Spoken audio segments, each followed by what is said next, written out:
안녕하십니까? 어, 미국에서 온 잠백이라고 합니다. 여기 처음 써봤는데 불이 되게 밝네요. 아니, 괜찮습니다.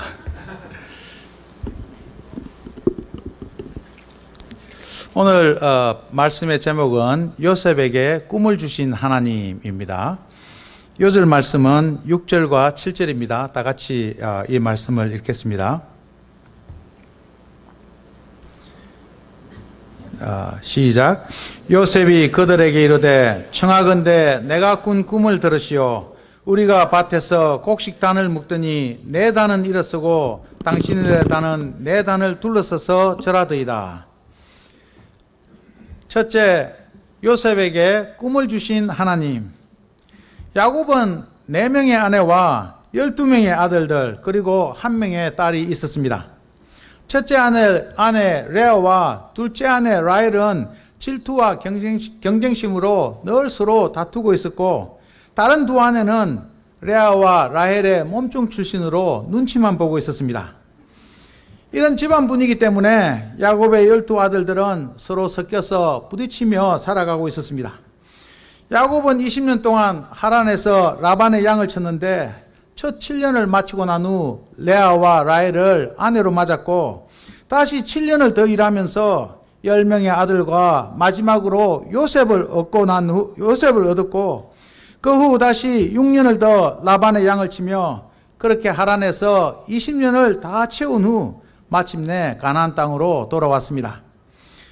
처음에 야곱의 가족은 세겜 땅에 정착하였다가 야곱의 딸 디나의 사건으로 그곳을 떠나 베델과 예루살렘을 거쳐 남쪽으로 가는 길에 베들레헴에서 라헬은 베냐민을 출산하는 중 죽고 말았습니다. 맵을 잠깐 보시겠습니다. 제일 위에 있는 나블루스 저기가 예전에 세겜이라고 합니다. 세겜에서 예루살렘까지는 50km가 됩니다. 그리고 세겜에서 예루살렘으로 가는 그 여정에 30km, 세겜에서 30km 되는 지점에 베델이 있습니다. 그리고 예루살렘을 지나서 약 6km 정도 가면은 베들레헴이 나옵니다. 그리고 야곱이 나중에 결국 살게 되는 곳은 헤브론입니다. 예루살렘에서 남쪽으로 30km 정도 내려가면은 헤브론입니다. 감사합니다. 그의 어머니 라헬이 죽었을 때 요셉은 12살이나 13살의 나이였습니다. 이제 그는 전쟁터와 같은 복잡한 가정에서 스스로 생존해야 했습니다. 라헬의 사망은 야곱에게 큰 슬픔이었습니다. 4명의 아내 중에 진정으로 그가 사랑한 사람은 라헬이었기 때문입니다. 그래서 야곱의 마음은 자연스럽게 요셉과 베냐민에게 향하였고, 그 중에서도 특히 요셉을 사랑하였습니다. 본문은 요셉이 17세 때에 있었던 일들을 보여주고 있습니다. 2절을 보십시오. 야곱의 족보는 이러하니라. 요셉이 17세의 소년으로서 그 형들과 함께 양을 칠 때에 그의 아버지의 아내들 빌하와 실바의 아들들과 더불어 함께 있었더니 그가 그들의 잘못을 아버지에게 말하더라. 형들의 나쁜 행동을 보고 요셉은 아버지께 그것을 고하였습니다. 이 장면은 요셉이 17세 때에 어떤 사람이었는지 생각해 보게 합니다. 요셉이 형들의 잘못을 보고 그것을 아버지에게 고한 것은 잘한 것입니까? 아니면 잘못한 것입니까? 어떤 사람들은 야곱이 정직하였다, 또 정의감이 있었다고 좋게 말하고, 또 어떤 사람들은 고자질하는 것은 잘못된 것이라고 이야기할 것입니다. 만약에 요셉이 많은 인생의 환난과 고초를 당하면서 좀 닳고 다른 사람이었다면 모든 것을 고려한 후에 조용히 입 닫고 있었을 것입니다. 그렇게 현명하게 처신하는 법을 배웠을 것입니다.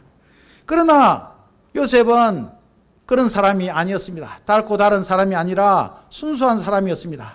그냥 나쁜 것을 보았을 때 당연히 나쁘다고 말하였습니다. 그것이 뒤에 어떤 일을 초래할지는 생각할 줄 몰랐습니다. 17세의 요셉은 사람 사는 것에 많이 노출되지 않은 그냥 순수한 아이였습니다. 3절과 4절을 보십시오. 요셉은 노년에 얻은 아들이므로 이스라엘이 여러 아들보다 그를 깊이 사랑하여 위하여 채색 옷을 지었더니, 우리는 야곱의 요셉에 대한 특별한 사랑과 관심을 이해할 수 있습니다. 요셉은 야곱이 사랑한 라헬이 낳은 아들이고, 또 라헬이 죽었으므로 어머니의 보살핌과 사랑이 없이 혼자 그 복잡한 가족 관계 속에서 고군분투하고 있는 중이었습니다. 그리고 베냐민이 태어나기 전까지 약 12년 동안 집안의 막내였습니다. 야곱은 이런 요셉을 안쓰러운 마음으로 사랑하여서 채색 옷을 지어 입히고 그에게 사랑을 쏟았습니다.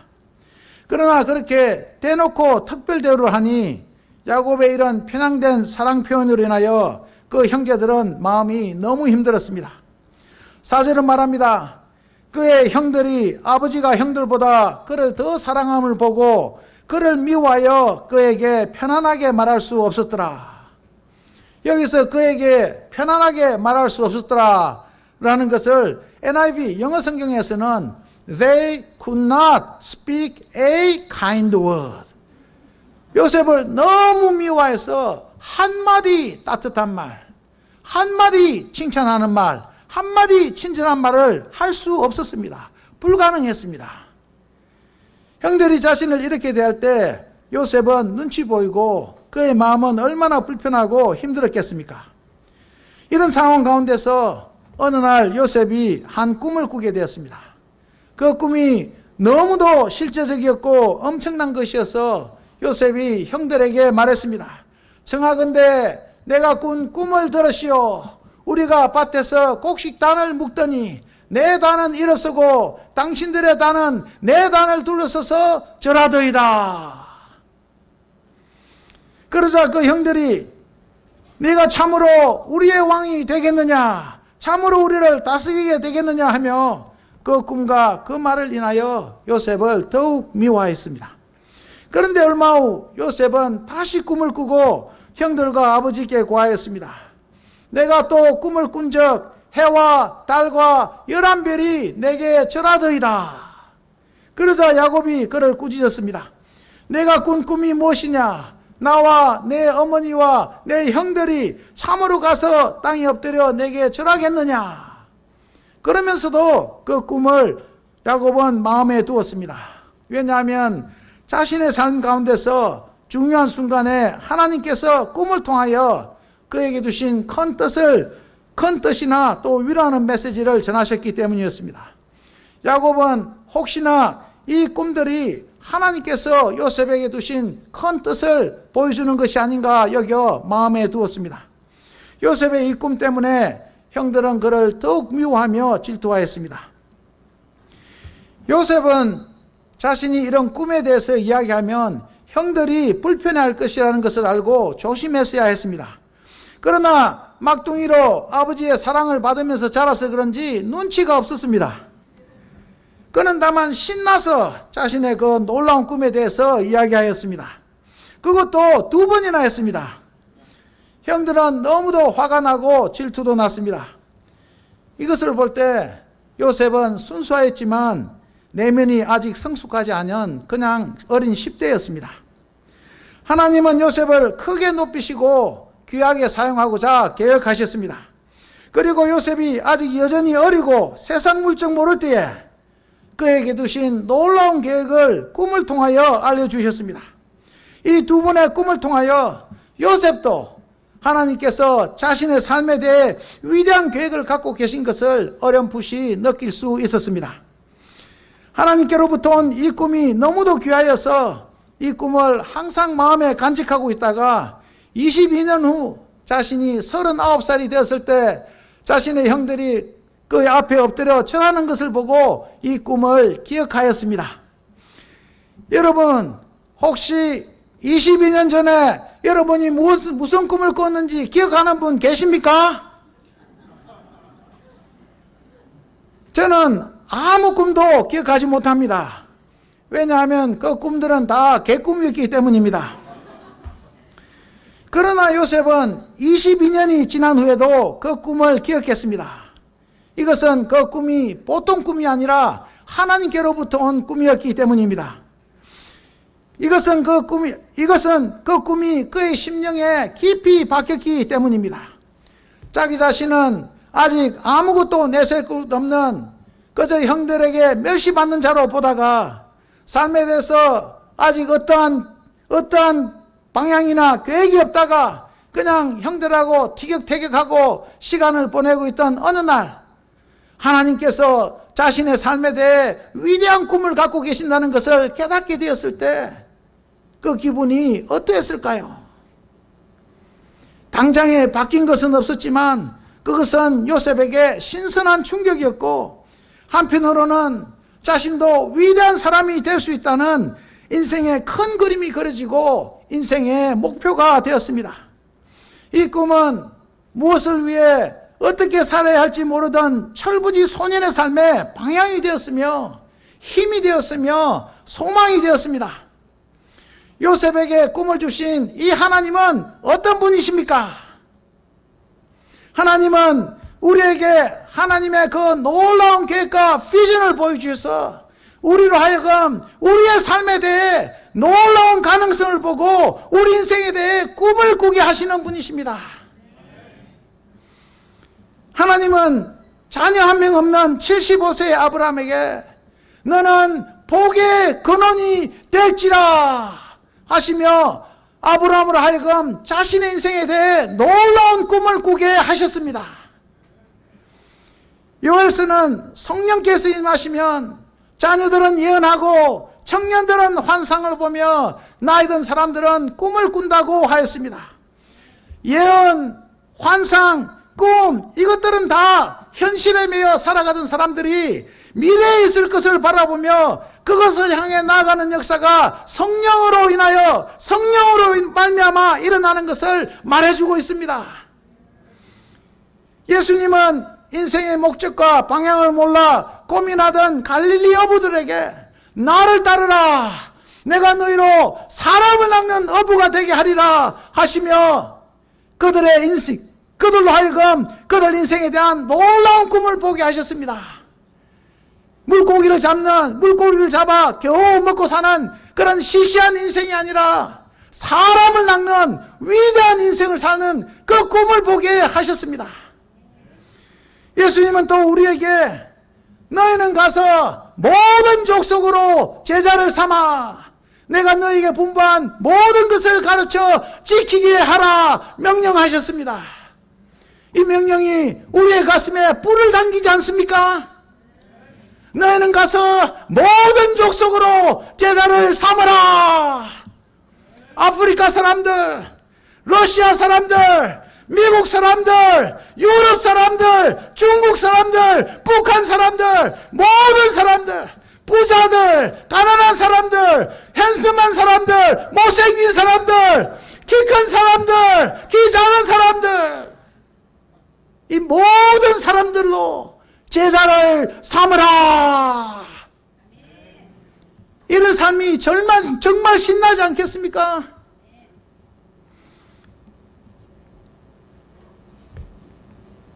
성부 하나님, 성자 하나님, 성령 하나님은 다 하나같이 우리에게 꿈을 주십니다. 구약시대도 그러셨고 신약시대도 그러셨고 오늘날도 마찬가지입니다. 하나님은 우리 삶에 대해 놀라운 비전과 가능성을 보게 하시고 그것을 쫓아가게 하십니다. 이것이 하나님의 역사 방법입니다. 우리의 삶에 있어서 원대한 꿈을 가진다는 것은 얼마나 중요한 일입니까? 꿈이 있을 때에 인생의 방향이 생깁니다. 꿈이 있을 때에 우리는 쉽게 좌절하지 않습니다. 꿈이 있을 때에 어려움을 견뎌냅니다. 고통도 이기고 슬픔도 이기고 눈물을 흘리면서도 포기하지 않고 계속해서 나아갈 수 있는 힘이 생깁니다. 꿈이 있을 때에 목적 있는 인생을 살게 되고 종국에는 승리하는 인생을 살게 됩니다. 한 가수가 이런 노래를 불렀습니다. 타오르는 꿈을 안고 사는 젊은이여. 젊은이란 어떤 사람들입니까? 타오르는 꿈을 안고 사는 사람들입니다. 위대한 꿈, 비전이 너무도 실제적이고 너무도 엄청나서 그것이 너무도 마음을 사로잡아서 그 속에서 활활 타오르고 있습니다. 그래서 도저히 가만히 있을 수가 없어서 열심으로 시간을 아끼며 해야 될 일을 하며 그 꿈을 쫓아갑니다. 이런 젊은이들이 우리 공동체에, 우리 사회에 활력을 불어주고 신선한 바람을 불러오는 것입니다. 하나님은 이런 사람들과 함께 하시고 이들을 통하여 세상 역사를 진행해 나가시고 또 하나님의 구속 역사를 이루어 가십니다. 하나님은 우리를 젊은 학창시절 부르시고 한국과 전 세계의 캠퍼스를 복음으로 개척하고 제자를 세우는 놀라운 비전을 주셨습니다. 또 이를 위해서 하나님의 말씀이라는 강력한 무기를 우리에게 주셨습니다. 이것은 우리 교회에 주신 하나님의 특별한 축복입니다. 이 하나님의 말씀은 모든 세상의 사상과 전통과 삶의 방식을 바꾸는 하나님의 강력입니다. 이 말씀을 가르치면 마약과 술과 쾌락을 쫓아 살아가던 사람들이 회개하고 돌이켜 하나님을 섬기는 거룩한 삶을 살게 됩니다. 이 말씀을 가르치면 세상의 부귀와 권세와 사치를 쫓아가던 사람들이 회개하고 돌이켜 하나님을 온 몸과 마음과 힘을 다해 섬기는 목자가 됩니다. 지난 65년의 UMF 역사는 이 하나님의 우리에게 주신 놀라운 소망과 비전을 잘 나타내고 있습니다. UMF 역사는 하나님의 말씀의 권능을 증명하고 있습니다. 오늘날 하나님께서 우리에게 주신 놀라운 비전을 영접하고 이 하나님의 꿈을 쫓아 살아가기를 원하십니다. 오늘 이 자리에서 우리가 모두 이 하나님의 놀라운 비전을 영접하고 꿈을 쫓는 삶을 살기를 간절히 기도합니다. 저는 1993년 11월 9일 미국 선교사로 나아갈 때 꿈이 없었습니다. 어떤 비전이나 목표를 가지고 나간 것이 아니고 예수님의 제자니까 성경에서 말하는 대로 하나님이 부르시면 어디든지 순종하여 나가는 것이 너무나도 당연한 것이었습니다. 그러나 막상 나가려고 하니 무엇을 어떻게 먹고 살까, 또 거기서 가족을 어떻게 부양할까, 무엇을 할 수 있을지, 또 어떻게 생존해야 할지 전혀 몰랐습니다. 그때 여태까지 이해되지 않던 한 말씀이 이해되었습니다. 히브리서 11장 8절 믿음으로 아브라함은 부르심을 받았을 때에 순종하여 장래 기업으로 받을 땅에 나갈새 갈 바를 알지 못하고 나갔으며, 믿음으로 나아갔는데 갈 바를 알지 못하고 나갔다는 말씀이 이해되지 않았었는데 막상 제가 선교사로 나가려고 하니 정말 갈 바를 알지 못하고 나간다는 말씀이 실감났습니다. 그때 저는 신앙생활 한 지 4년밖에 되지 않은 정말 무지한 자였는데 하나님께서 함께 하시며 하나하나 가르쳐 주시고 인도하셔서 하나님 역사 가운데 사용하여 주셨습니다. 처음 캘리포니아의 롱비치에서 선교사 생활을 시작했는데 그때 8명의 젊은 선교사들이 새롭게 합류하였고 장건 선교사님은 이들을 모아 매주 새벽 4시에 영어로 창세기 말씀을 가르쳤습니다.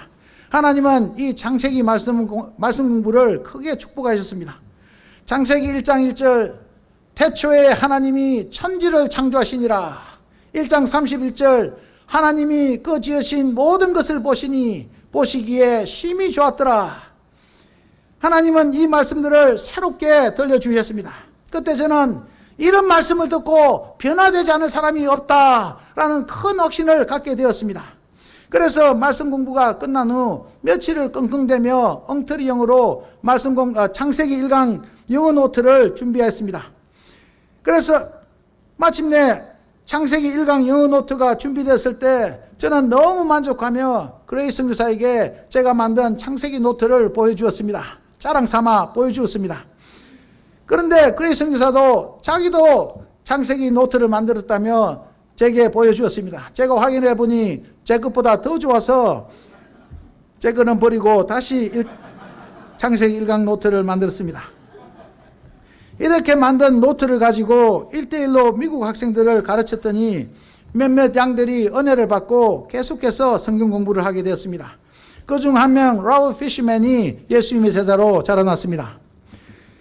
당시에 형제 선교사들은 토요일에 소감 발표를 했는데 어느 선교사의 소감을 듣는 중에 히브리서 11장 1절 말씀이 심령에 와닿았습니다.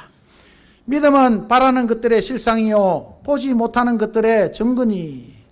여기서 믿음은 보지 못하는 것들의 증거니, 이 말씀을 통해 믿음이 무엇인지 깨닫게 되었습니다. 그때 목자들이나 선교사들은 대개 한 팀 또는 두 팀의 일대를 한 팀이나 두 팀 또는 진짜 열심히 하면 네 팀의 일대를 하고 있었습니다. 그런데 한 선교사님은 늘 30팀의 일대를 기도 제목으로 제시했습니다. 저는 이해할 수 없었습니다.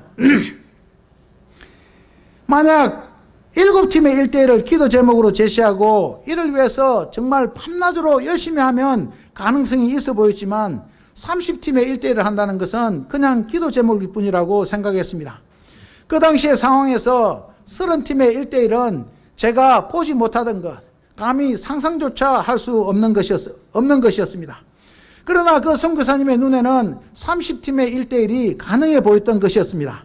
실제로 이 선교사님은 매일 새벽 5시에 일어나 기도하고 곧바로 캠퍼스로 가 하루 종일 그곳에서 가며 마침내 30팀의 1대1을 섬겼습니다. 그날 저는 믿음이 마치 특수환경 같은 것이어서 이 특수환경을 쓰면 보이지 않던 것들이 보인다는 것을 깨닫게 되었습니다. 믿음의 특수환경을 끼지 않은 사람들의 눈에는 안 보이니까 없다고 불가능하다고 말합니다. 그러나 믿음의 안경을 끼고 보는 사람들은 무슨 소리 하냐며 바로 앞에 있다고, 반드시 가능하다고 말하게 되는 것입니다. 이 믿음의 비밀을 깨달았을 때 갑자기 저 자신에 대한 관점이 달라졌습니다. 믿음의 눈으로 보니까 나같이 무지한 자도 캘리포니아에 50개의 챕터를 세울 수 있겠네 하는 놀라운 꿈이 들어왔습니다. 한 번도 그런 생각을 해본 적이 없었는데 저 자신에 대해서 내가 선교사로서 하나님의 종으로서 무엇을 할 수 있는가 하는 것에 대한 가능성을 보게 된 순간이었습니다. 이후로 캘리포니아에 50개의 챕터를 세우는 것은 저의 선교 삶에 있어 분명한 방향과 목표가 되었습니다. 둘째, 요셉을 훈련하신 하나님. 12절로 36절입니다. 하나님은 야곱의 12아들을 이스라엘 12지파의 시작으로 하나님의 구속 역사의 12기둥으로 세우고자 하셨습니다. 요한계시록을 보면 하나님의 구속 역사의 완성으로 하늘에서부터 새 예루살렘 성이 내려와 이 땅에 설치되는데 그 길이와 너비와 높이가 각각 2200km요. 또 여기에 동서남북 각 면마다 3개씩 모두 12개의 문이 있는데 각 문마다 한 지파의 이름이 적혀 있습니다.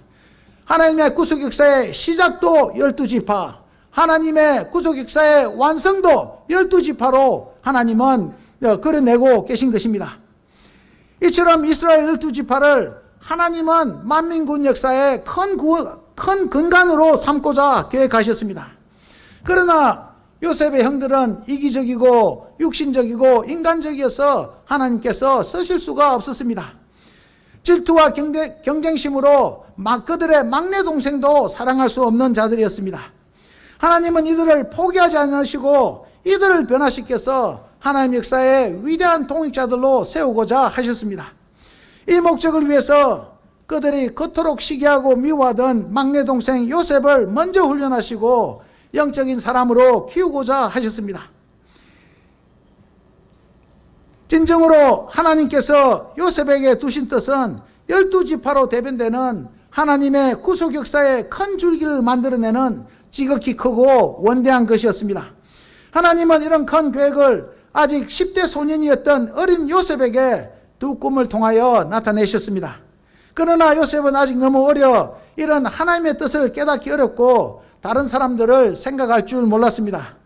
그저 아버지의 사랑에 힘입어 잘난 체하며 형들의 허물을 보고 아버지께 보고하기 바빴습니다. 하나님은 이런 요셉이 위대한 하나님의 종으로 위대한 하나님의 역사를 섬기는 지도자가 되도록 그를 아버지 집에서 이끌어내어 용광로에 넣어 단련하셨습니다. 12절에서 14절을 보십시오.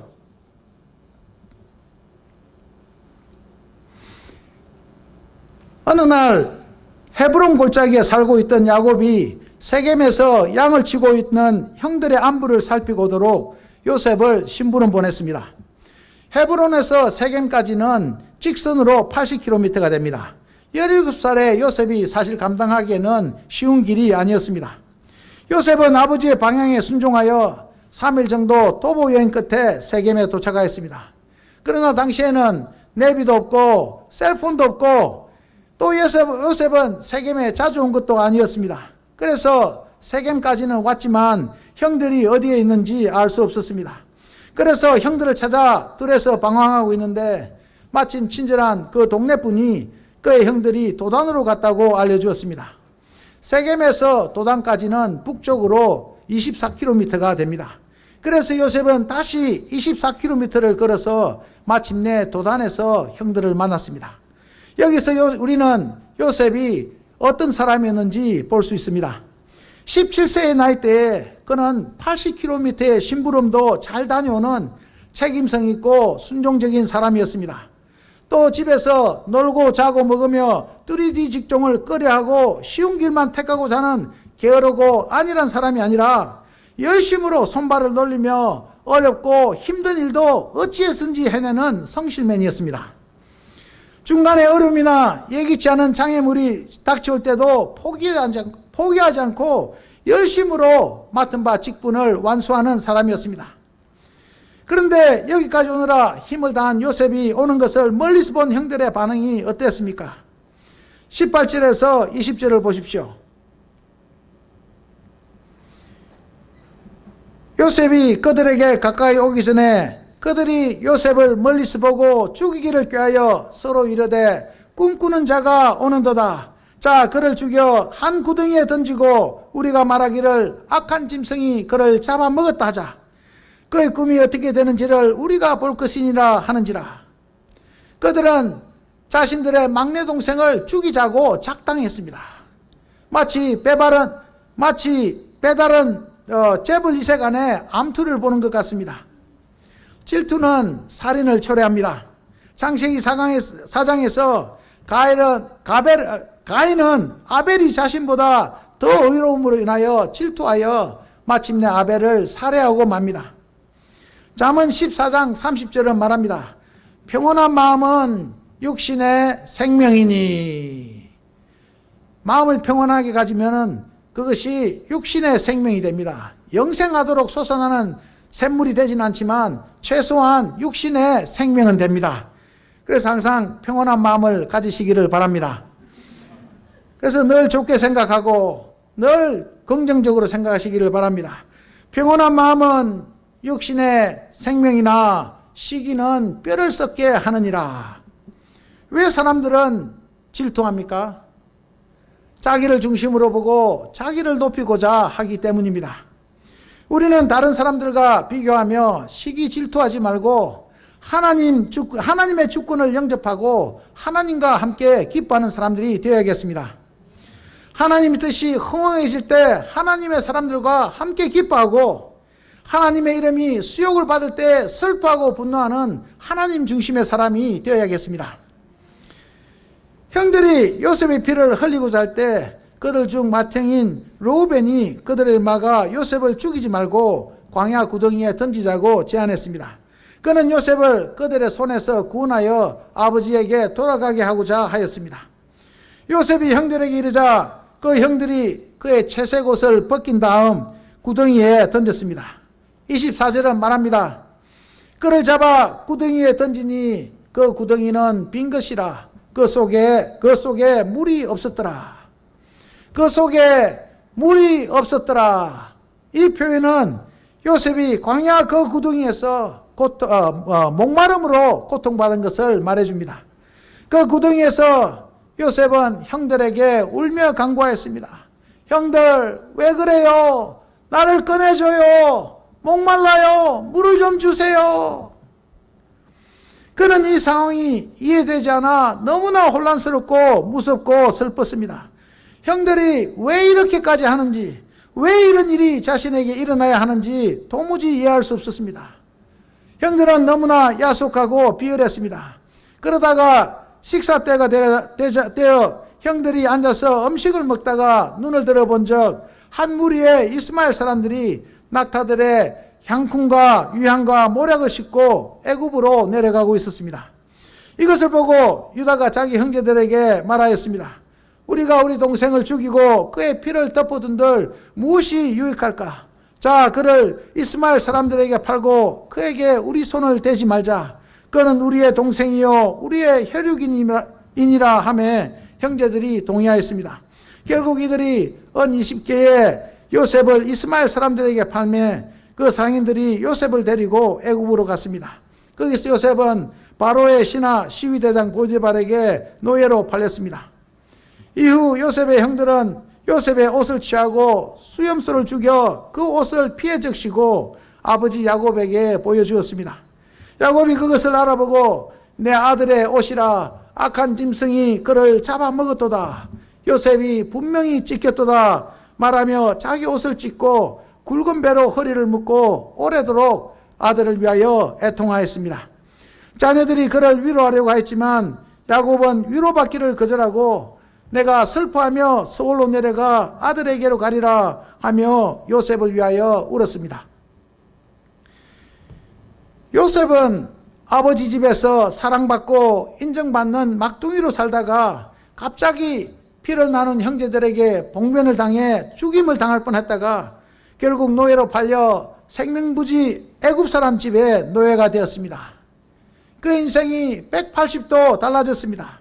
어떻게 이런 상상할 수도 없는 일이 자신에게 일어났는가 괴로워하였습니다. 노예로 온종일 종노릇하며 살게 되었을 때 누가 그의 고통을 이해할 수 있었겠습니까? 그러나 운다고 또 힘들어한다고 또 자신을 이렇게 만든 형들에게 분노한다고 달라지는 것은 없었습니다.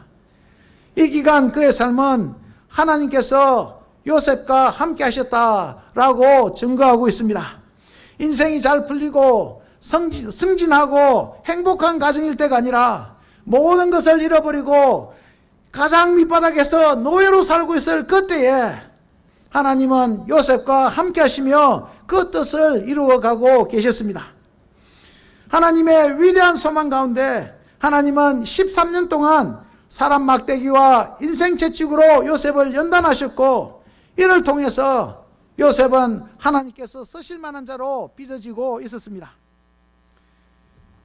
2001년부터 수요 예배를 섬겼는데 처음에는 목자들이 돌아가며 매주 메시지 섬기는 것을 돕다가 자연스럽게 제가 수요 예배 메시지를 매주 섬기게 되었습니다. 그러나 매주 메시지를 준비하고 섬긴다는 것은 감히 제가 감당할 수 있는 십자가가 아니었습니다. 저는 매주 마치 마른 수건을 비틀고 쥐어짜서 물을 얻으려고 하는 사람 같았습니다. 이로 인해 저는 끊임없이 한계에 부딪히고 하나님께 간절히 기도하고 도움을 간구해야 했습니다.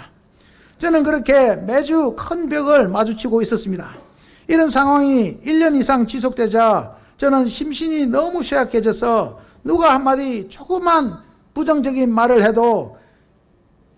해도 나가 떨어져 버리곤 하였습니다. 어느 주일 밤에 혼자 교회에 남아서 기도하는데 하나님의 말씀이 제 심령에 임하였습니다.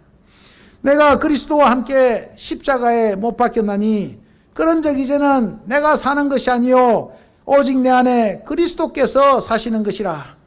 이제 내가 육체 가운데 사는 것은 나를 사랑하사 나를 위하여 자기 자신을 부리신 하나님의 아들을 믿는 믿음 안에서 사는 것이라. 저는 이 말씀으로 제가 이미 그리스도와 함께 죽었다는 사실을 깨닫게 되었습니다. 죽은 자는 누가 때리든 욕을 하든 아무 반응이 없습니다. 제가 그리스도와 함께 이미 죽었다는 것을 깨닫게 되었을 때 저는 다른 사람이 저를 어떻게 취급하든 조금도 영향을 받지 않고 자유함을 얻었습니다. 제 삶을 통하여, 제 육신을 통하여 그리스도의 뜻이 이루어지고 그리스도의 이름이 높임받는 것이 중요할 뿐이었습니다. 그날 저는 죽었다가 다시 부활하여 계속해서 하나님의 역사를 섬길 수 있게 되었습니다. 2002년 센터 근처에 집을 샀는데 저는 그 집에서 인생을 마칠 것으로 생각하였습니다.